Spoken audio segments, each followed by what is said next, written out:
Hi dears, ഇന്ന് നമ്മളൊരു food വ്ളോഗാണ് കേട്ടോ ഷെയർ ചെയ്യുന്നത്. ഒരു കുക്കിംഗ് വീഡിയോ അല്ല. നമ്മളിന്ന് പിസ്സ കഴിക്കാൻ വേണ്ടി പോവുകയാണ് കേട്ടോ. നമ്മുടെ പിസ്സ റിക്കോട്ടയിൽ ഒരു പിസ്സ എടുത്താൽ ഒരു പിസ്സ ഫ്രീ ആണെന്നൊക്കെ പറഞ്ഞ് ഇൻസ്റ്റാഗ്രാമിൽ ഞാനൊരു വീഡിയോ കണ്ടിട്ടുണ്ടായിരുന്നു. അപ്പം അങ്ങനെ ഓഫറൊക്കെ കണ്ടപ്പോൾ ഒന്ന് പോയി നോക്കാമെന്ന് വിചാരിച്ചിട്ട് അങ്ങനെ ഇറങ്ങിയതാണ് കേട്ടോ. അപ്പോൾ ഇത് ഞാൻ 2 മാസം മുമ്പൊക്കെ എടുത്ത വീഡിയോ ആണ് കേട്ടോ. നമ്മുടെ ചാനലിൽ 1 മില്യൺ ആയ സമയത്ത് എടുത്തതാണ്. ആ ഒരു സമയത്ത് കസിൻസൊക്കെ ചിലവ് വേണം എന്ന് പറഞ്ഞ് നടക്കുന്ന ഒരു സമയമായിരുന്നു. അപ്പോൾ ഞാൻ കുറച്ച് പേരോട് പെരുന്നാളിനൊക്കെ വരാൻ പറഞ്ഞിട്ടുണ്ടായിരുന്നു. ഏതായാലും ഇങ്ങനെ ഒരു ഓഫറൊക്കെ ഉണ്ടല്ലോ, നമുക്ക് കുറഞ്ഞ റേറ്റിന് അവരെ ട്രീറ്റ് ചെയ്യാമല്ലോ. അപ്പോൾ ഇതാ ഞാൻ നേരെ പോയത് പെരിന്തൽമണ്ണ തറയിൽ സ്റ്റാൻഡിൻ്റെ അടുത്തുള്ള പിസ്സ റിക്കോട്ടയിലേക്കാണ് കേട്ടോ. പിസ്സ റിക്കോട്ട മഞ്ചേരിയിലും കൊണ്ടോട്ടിയിലും പിന്നെ കാലിക്കറ്റും ഒക്കെ ഉണ്ട് കേട്ടോ. അപ്പോൾ ഞങ്ങളുടെ അടുത്ത് ഇപ്പോൾ ഞാൻ വീട്ടിലായതുകൊണ്ട് അടുത്തുള്ളത് പെരിന്തൽമണ്ണ പിസ്സ റിക്കോട്ടയാണ്. അപ്പോൾ അങ്ങോട്ടാണ് പോയത്. അപ്പോൾ ഇവിടെ എത്തിയപ്പോൾ ഇതാ മാനിക്കുട്ടനും റേയും നല്ല കളിയാണ് കേട്ടോ. അപ്പോൾ ഇതിങ്ങനെ കണ്ടിരിക്കാൻ നല്ല രസം തോന്നി. അപ്പോൾ ഞാനിങ്ങനെ ജസ്റ്റ് ഷൂട്ട് ചെയ്തതാണ്.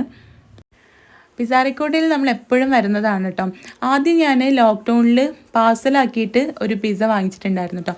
അതെനിക്കത് ഇത് അത്ര വലിയ സംഭവമായിട്ടൊന്നും തോന്നിയില്ല. പിന്നെ വീഡിയോസ് എങ്ങനെ ഇൻസ്റ്റാഗ്രാമിൽ നിറയാൻ തുടങ്ങിയപ്പോൾ ഇതെന്താ ഞാൻ കഴിച്ചതിന് എന്താ പറ്റ പ്രശ്നം വിചാരിച്ചിട്ട് ഒരു ദിവസം നമ്മൾ അവിടെ പോയിരുന്ന് കഴിച്ചപ്പോഴാണ് ഇത് നമ്മൾ കൊണ്ടുപോയതിൻ്റെ പ്രശ്നമാണ്. ചീസൊക്കെ തണുത്തിട്ട് ഭയങ്കര എനിക്ക് അന്ന് അത്ര ഇഷ്ടമായില്ല. നമ്മൾ വീട്ടിൽ എത്തുമ്പോഴത്തേനും ആ ചൂടൊക്കെ പോയി ചീസൊക്കെ ഒന്ന് തണുക്കുമല്ലോ. അപ്പോൾ അതുകൊണ്ടാണ്. പിന്നെ ഇവിടെ വന്നിരുന്ന് കഴിച്ചപ്പോൾ നല്ല സൂപ്പറായിരുന്നു.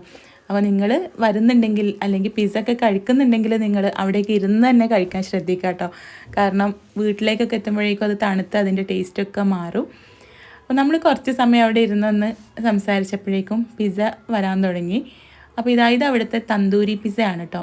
ഇതാണ് എൻ്റെ ഇവിടുത്തെ ഓൾ ടൈം ഫേവറേറ്റ് ആയിട്ടുള്ള പിസ്സ. ആദ്യമൊക്കെ ഉണ്ടായിരുന്നത്, പക്ഷേ പിന്നീട് ഇപ്രാവശ്യം പോയപ്പോൾ നമുക്ക് വേറൊരു പുതിയ ഐറ്റം കിട്ടി. അപ്പം സുപ്രീമും തന്തൂരിയും പിന്നെ നമ്മളൊരു സ്പൈസി ഡിലൈറ്റ് എന്ന് പറഞ്ഞിട്ടൊരു പുതിയ ഒരു പിസ്സ വന്നിട്ടുണ്ട്.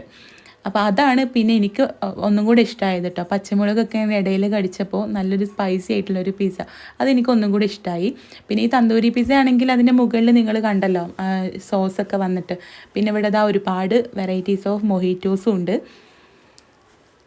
അപ്പോൾ ഇതാദ്യം തന്നെ ചൂടോടെ തന്നെ ഒരു പീസ് എടുത്ത് റാണി വായിലേക്ക് വെക്കുകയാണ് കേട്ടോ. ഇതിൻ്റെ ആ ഒരു ചീസ് പുളൊക്കെ നിങ്ങൾക്ക് കാണുമ്പോൾ തന്നെ മനസ്സിലാവുന്നുണ്ടാവും. നല്ല അടിപൊളിയാണ് കേട്ടോ. നല്ല ഡബിൾ ചീസൊക്കെ വന്നിട്ടുള്ള അടിപൊളി പിസ്സയാണ്. ആ കുഞ്ഞു പിസ്സ കണ്ടോ ലാസ്റ്റ്, അതാണ് ഞാൻ പറഞ്ഞ സ്പൈസി ഡിലൈറ്റ്. കണ്ടോ നമ്മുടെ തന്തൂരി പിസ്സൻ്റെ മുകളിൽ ഇതുപോലെ സോസൊക്കെ വരുന്നതുകൊണ്ട് തന്നെ ആ സോസിൻ്റെയും എല്ലാം കൂടെ വരുമ്പോൾ ഒരു പ്രത്യേക ടേസ്റ്റാണ്. ഇതുപോലുള്ള നല്ല ചീസി ആയിട്ടുള്ള പിസ്സ കഴിക്കാൻ എപ്പോഴും ഫസ്റ്റ് ഓപ്ഷൻ പിസ്സ റിക്കോട്ട തന്നെയാണ് കേട്ടോ. അപ്പോൾ നിങ്ങളുടെ അടുത്തുള്ള പിസ്സ റിക്കോട്ടയിൽ പോയിട്ട് ഒന്ന് ട്രൈ ചെയ്ത് നോക്കിയിട്ട് ഫീഡ്ബാക്ക് പറയണേ. അപ്പോൾ ഞാൻ നേരത്തെ പറഞ്ഞ ആ ഓഫറില്ലേ, അത് ബുധനാഴ്ചകളിലാണ് കേട്ടോ. ഒരു ലാർജ് സുപ്രീം പിസ്സ എടുക്കുമ്പോൾ ഒരു മീഡിയം പിസ്സ ഫ്രീ, അതുപോലെ ഒരു മീഡിയം സുപ്രീം എടുക്കുമ്പോൾ ഒരു സ്മോൾ പിസ്സ ഫ്രീ ആയിട്ട് കിട്ടുന്നത് നമുക്ക് ഏത് വേണമെങ്കിലും ചൂസ് ചെയ്യാം. പക്ഷേ സുപ്രീമിൽ മാത്രമാണ് കേട്ടോ ഓഫർ ഉള്ളത്. അപ്പോൾ നിങ്ങൾ പോയിട്ട് ട്രൈ ചെയ്തിട്ട് ഫീഡ്ബാക്ക് പറയാം. താങ്ക്